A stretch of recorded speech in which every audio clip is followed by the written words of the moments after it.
Libya, photo investigation. I present to you the armor-piercing material that demonstrates the real source of revolution in Libya. You will see that the rebels have new foreign weapons which were not adopted by the Libyan military forces. Foreign instructors, foreign weapons, foreign money, foreign scenario, but native blood. When the flow of pictures from Libya started, the evidence-staged character of the pictures led one to want to take a deeper look at the situation. Note, all the pictures shown were taken by Western journalists, highlighting the situation from the rebel standpoint only.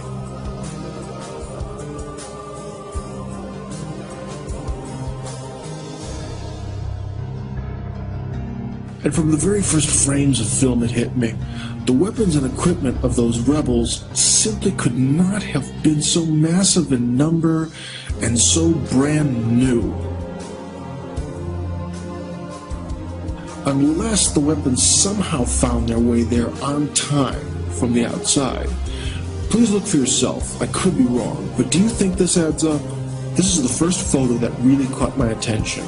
You can see in this ordinary demonstrator's hands the light automatic rifle FN-FAL, absolutely brand new, right out of the box.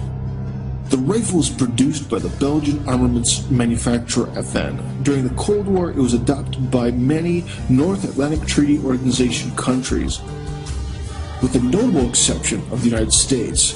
It's one of the most widely used rifles in history, having been used by over 90 countries. The light automatic rifle was predominantly chambered for the 7.62 by 51mm NATO round, and because of its prevalence and widespread use amongst the armed forces of many NATO countries during the Cold War, it was nicknamed the right hand of the free world. This guy has another brand new FN-FAL. And as does this guy as well.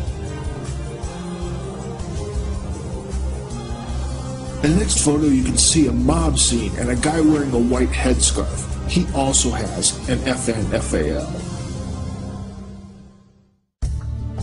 Now, how could all these people get such a weapon in such good condition? The rifle is not and has never been adopted by the Libyan army. Usually Libyan soldiers run around with old Kalashnikovs, like this one. This means that the rebels could not get all of those FN-FAL rifles from military storage points, and they certainly couldn't buy them in a store. So the question is, where did they get them from? And even more importantly, how could they get the enormous amounts of ammo needed for the rifles when Gaddafi didn't have them? Let's also take a look at the machine guns. Well, the ancient DSHK Soviet heavy anti-aircraft machine gun, firing 12.7 by 108mm rounds, is actually quite normal for paramilitary nomads. But where did this thing come from? Or this. As you can see, these are US machine guns chambered for NATO rounds. And again, they're absolutely brand new, right out of the box. Gaddafi couldn't have a weapon like this because of 40 years of embargo. And also, he really wouldn't need it because the rounds for it are very expensive, and getting them delivered is a big problem. It'd be much cheaper and much easier to buy Chinese machine guns chambered for Soviet rounds. Oh, well, there we go. That's a Chinese heavy machine gun. But this picture is interesting not because of the machine gun itself, but because of the fact that the machine gun is again brand new, right from the plant, as well as the instructors who are teaching the Libyan fodder how to use the weapon. And now can you see what this is hinting at? Normally machine guns don't come with their own instructors to teach you how to use them. But then again, machine guns alone don't win a revolution. You need something with some real firepower. And well, here's something. This is an MP-80S man-portable air defense system. Each one of these costs big money on the black market and requires a qualified professional to maintain them. And so that's why we can see an instructor here. The guy teaching the Libyans to manage this high-tech device sure doesn't look like one of them, does he? And here we can see a joker running around with a US Army pistol and a NATO Kevlar combat helmet. Now how could he get all this? From Gaddafi's military storage? Come on. But most of all, I like this picture. And what do we have here? Two natives holding a crate of 106mm rounds for the recoilless M40 rifle. The native bin Laden among them points to where to carry the crate.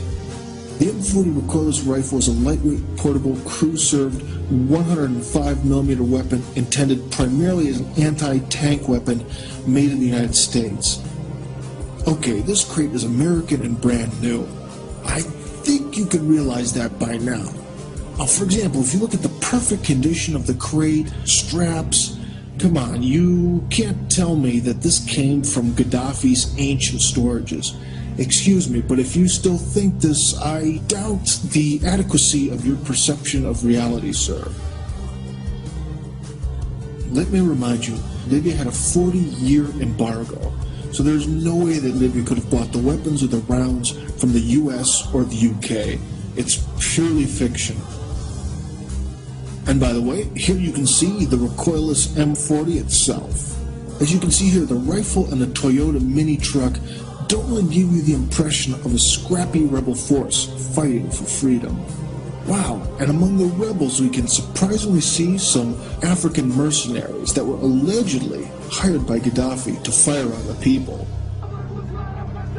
So finally, what is the general conclusion that you can make from our brief photo investigation?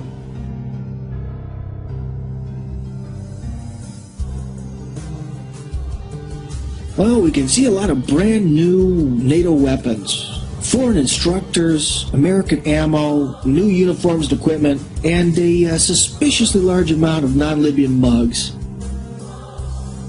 Do you know what this looks like?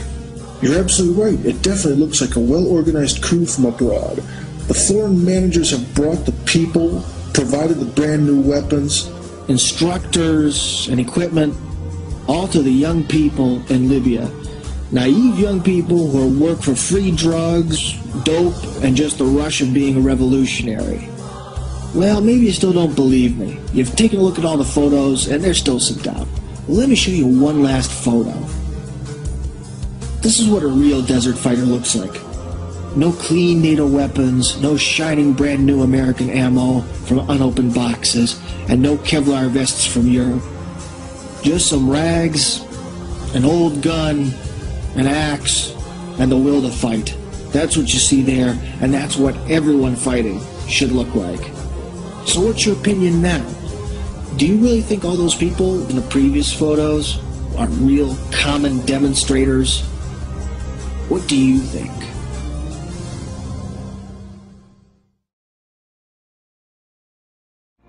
The original post you can find here, in Russian. Share information with friends. For more information visit website nstorykov.ru.